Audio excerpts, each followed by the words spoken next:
Hi, dear one. I want to read an article of Henri, whom I was fortunate to meet at the Teal Tribe Gathering in Czech Republic a few days ago.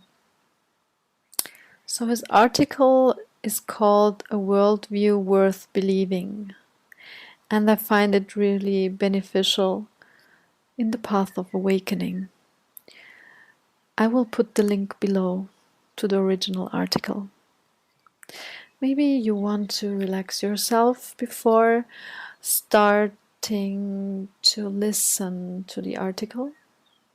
And I would invite you to take a deep breath with me and breathe out and just listen. A worldview worth believing. I have been in Prague and around for almost a week now, and what I have been experiencing was extremely powerful and magical. At the very moment I feel newborn. After hours of discussion, healing exercises, and sharing high vibrational energy with amazing people during a spiritual gathering, my whole worldview has been shifted once again. Previously, I had been thinking that our main purpose is to live in the present moment and disconnect fully with our thoughts. Hence, that thoughts are bad and we need only consciousness and presence. Now I'm feeling more and more connected to the worldview that our thoughts are what creates development and evolution in this world. Most of our thoughts come from experiences and memories of the past, and we adopt and indoctrinate these thoughts. We are taught certain beliefs by our parents, teachers, and people that surround us, which we then accept as real or true. This is mostly due to the fact that we come to this world with little or no knowledge. This is slightly contradictory because our higher self, on which I will elaborate in a bit, has vast amount of true knowledge. But when we are born, we are pushed and get sucked into an ego-dominated world. We are lost. We cannot be responsible for ourselves and therefore need our parents, guardians, to take responsibility for us. This means it is inevitable that part of their beliefs and the beliefs of the people we are surrounded by get transferred onto us. All these beliefs and views that are created by someone else inhibit us in the process of finding and creating our own beliefs that bring us closer to source or higher consciousness, as spiritual teachers like Teal Swan call it. This brings us to the main focus of this article, this amazing worldview that is worth believing. I have been talking and discussing with a lot of like-minded and highly spiritual and intelligent people what the purpose of this life is.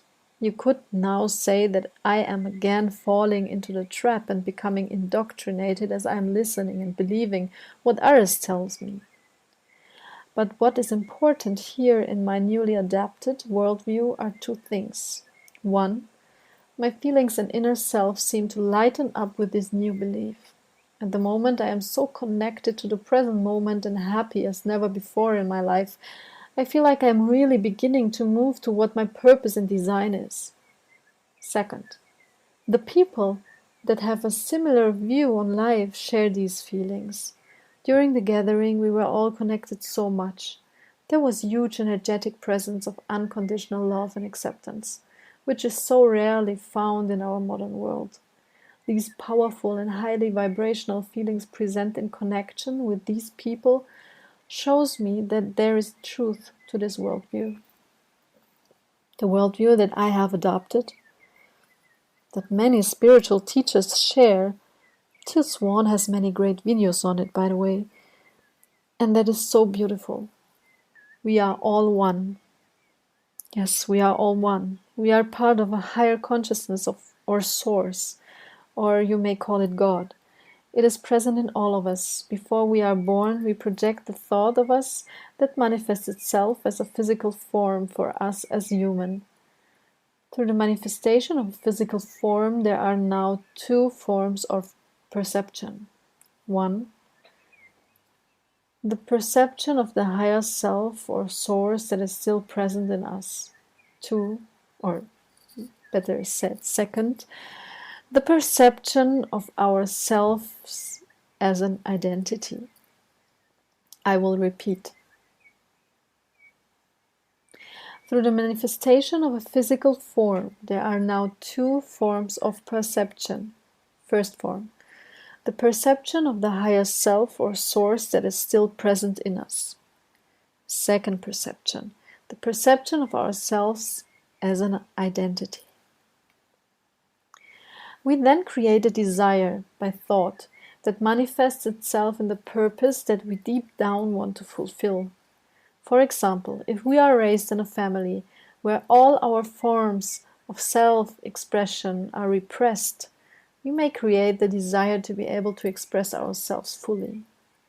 Or if we are raised in a family where we are experiencing a lack of love, we may create the desire to have perfect relationships with people, where there is unconditional love and no rejection.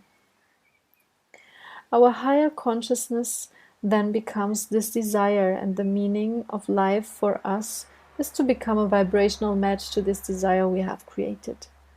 But since our mind, formerly known as ego, is constantly trying to defend itself and trick you into thinking that you are a created identity, you may not be aware of the desire you have created. The further your current vibration is away from the vibration of your desire, the more emotional pain you will be having. This means you are creating thoughts that are vibrational opposites of the desire you have.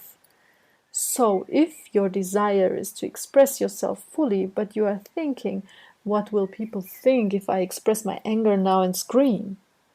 Then there is a vibrational impairment between your thoughts and desires. The more you are thinking thoughts that are at the vibrational match with your desires, the happier and more present you will feel. You will feel more present because you are thinking thoughts that are matching your higher consciousness, that in the end is the actual you. The beauty I am trying to express is that you can create your own thoughts. Your higher consciousness is able to create own thoughts. Often we are asked, where does opinion of you come from? Most of the times, thoughts are not a creation, but a memory from a previous identity. Parents, newspapers, teachers, friends.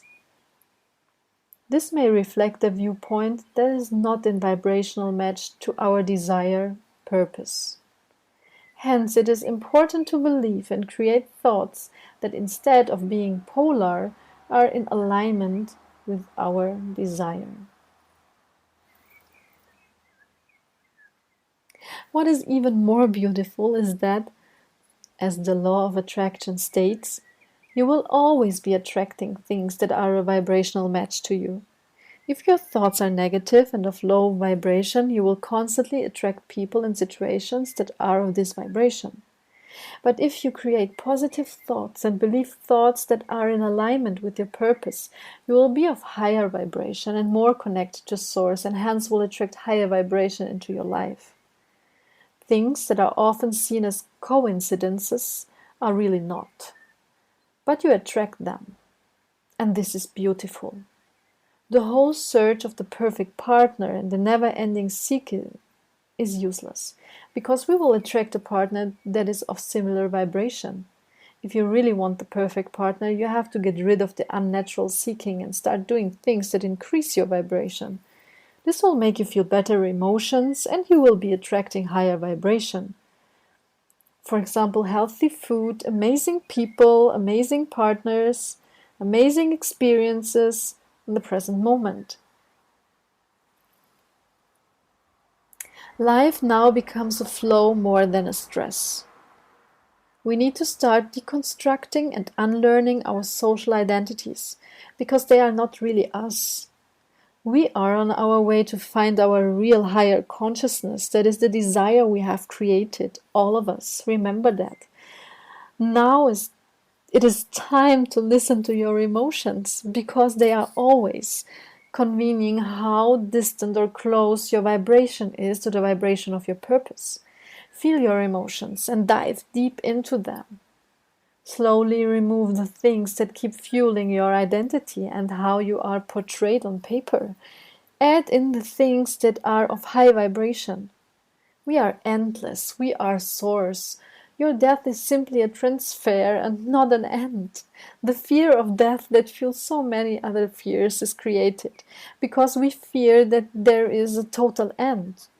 You will become source again and will just lose your 3D for a while.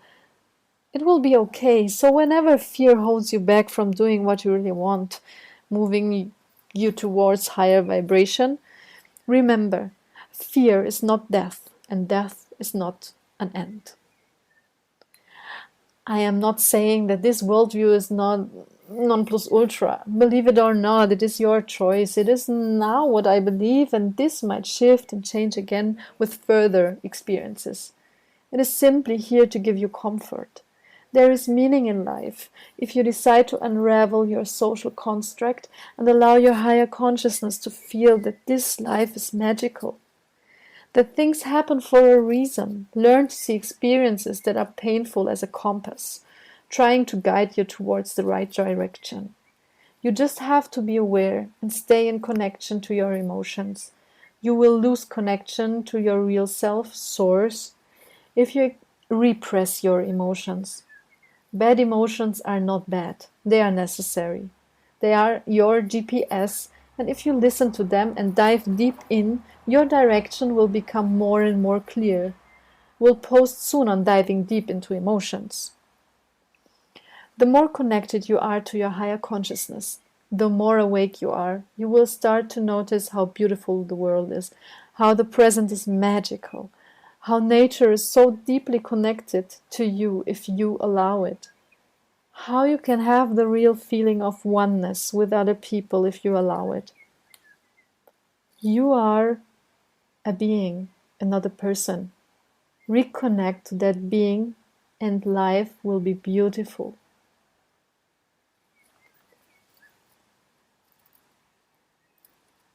So, Henri, thank you very much for your beautiful insights, and I really share this perspective. That's why I'm sharing it, and I hope this is of use for you people out there. And yeah, relax yourself and enjoy. Dive deep. Much, much love.